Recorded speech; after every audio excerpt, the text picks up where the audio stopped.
As tensions rise between Russia and Ukraine on the Black Sea, the U.S. is upgrading several Ukrainian naval bases to give American and NATO warships the ability to dock just miles from Russia-controlled Crimea. Centered at the Ochukiv Naval Base and the military facility at Mykolaiv, 40 miles east of Odessa and less than 100 northwest of Crimea, the American-funded effort includes reinforcing and upgrading existing piers and adding a new floating dock, security fencing around the bases, ship repair facilities, and a pair of brand-new maritime operations centers from which Ukrainian and NATO forces can direct exercises and coordinate activities. The upgrades come after last November's incident where Russian warships fired on and seized 3 Ukrainian Navy vessels in the Kerch Strait between Russia and Ukraine. Russia is still holding the crews. The new American effort in Ukraine will likely rankle Moscow. Since the Cold War, the Russian military command has always held the fear that one day Ukraine would leave Russia and eventually there would be a NATO naval base on Moscow's doorstep, said Michael Kaufman, an expert on the Russian military at CNA in Washington. That fear led to Russia seizing and annexing Crimea, from which they could contest practically the entire Black Sea. While Ukraine isn't a NATO member, it does receive training from NATO forces and is currently hosting the annual Sea Breeze exercise that includes U.S. and allied warships and several hundred Marines. The exercise and the U.S. support comes in direct response to Russia's military buildup in Crimea. Since taking it by force in 2014, Moscow has sent some of its most advanced military kit to the peninsula, including 5 S-400 aircraft battalions, 10 warships, 6 Kilo-class submarines, and new fighter aircraft, thereby allowing Moscow to project power across the Black Sea. Romania, which sits just 150 miles across the water from Crimea, is buying the Patriot air defense system from the U.S., and Romanian and American forces recently held a series of air defense drills in the Black Sea that simulated shooting down drones.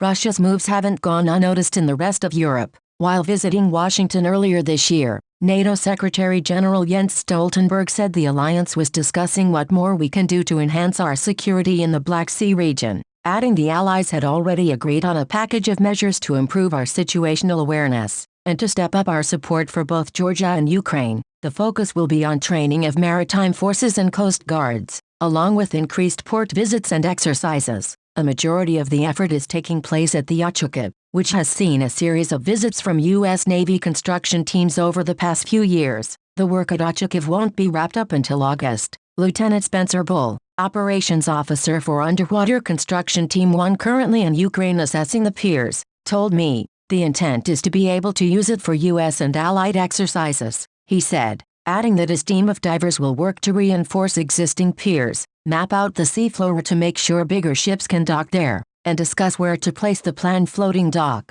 All of this is happening in conjunction with the annual Sea Breeze exercise in Ukraine and the Black Sea. Over the past week, guided missile destroyer USS Carney and expeditionary fast transport USNS Yuma entered the waterway, transits which will no doubt be followed keenly by Russian forces operating nearby. The arrival of Kearney marks the 5th U.S. ship to visit the Black Sea in 2019, and the first since the guided missile destroyer USS Ross was there in April. While there, the Ross participated in 3 interoperability exercises with the Bulgarian Navy, Georgian Coast Guard, and Turkish Navy. As part of Sea Breeze, the U.S. Navy has also deployed a contingent of Marines, Navy divers, and a P-8A Poseidon maritime patrol aircraft. They'll work with warships from Ukraine, Romania, Bulgaria and Turkey, all of which are part of Standing NATO Maritime Group 2. The ongoing NATO maritime exercises with Ukrainian forces in the Black Sea seek to build combined capability and capacity in order to improve regional security and stability.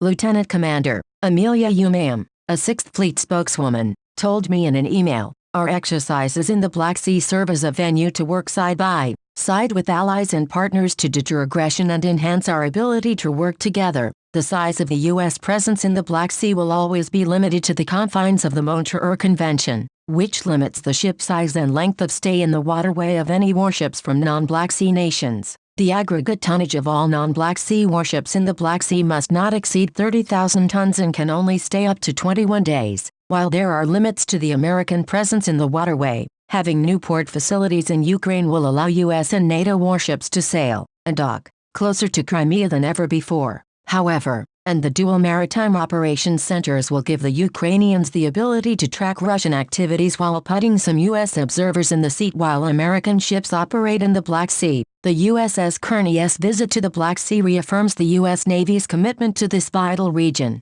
Vice ADM Lisa Franchetti, commander of U.S. 6th Fleet, said in a statement. In this dynamic security environment, our naval forces throughout Europe remain steadfast and continue to operate routinely with our allies and partners in the Black Sea.